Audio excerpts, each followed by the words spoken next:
তো গাইস দেখো আমরা রেজাল্ট আনতে গিয়ে কীরকম মজা করছিলাম। বেঞ্চের উপর পা তুলে দিয়ে বসে আছে আমার ফ্রেন্ড, আর এখানে দেখো আমরা বসে বসে গল্প করছিলাম। আর স্যাররা নাম ডাকছিল রেজাল্টের দিনকার, রেজাল্ট আউটের দিনকার এই ভিডিওটা আপলোড করছি এখন। আর আমরা বসে বসে গল্প করছিলাম, বন্ধুদেরকে দেখাচ্ছিলাম, তারপর ভিডিও করছিলাম, খুব মজা করছিলাম। আর বলছিলাম যে এখানে আর বসতে পারবো না, খুব কষ্ট হচ্ছে। তারপরে একটা ক্লাসের ফ্রেন্ড আসেনি, তার মা এসছে, ওইটা নিয়ে আমরা খুব হাসাহাসি করছিলাম যে আজকে রেজাল্টের শেষ দিন, ও এলো না কেন, এইসব নিয়ে গল্প করছিলাম। তারপরে ওদিকে ছেলেরা বসে আছে আর এদিকে আমরা বসে আছি, ওদেরকে দেখাচ্ছিলাম।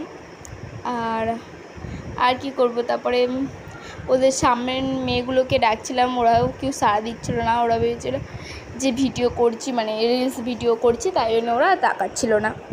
আমরা বলি বাদ দে, বলে আমি বলছিলাম যে এই রুমে আমরা আর বসতে পারবো না, স্যারদেরকেও খুব মিস করব, আর খুব কষ্ট হচ্ছে যে এই রুমে আর বসতে পারবো না। স্যারগুলোকে দেখাচ্ছিলাম, দেখো, তারপরে খুব কষ্ট হচ্ছিল। ওটা আমার প্রিয় বন্ধু, আমি বলছিলাম এটাও আমার প্রিয় বন্ধু।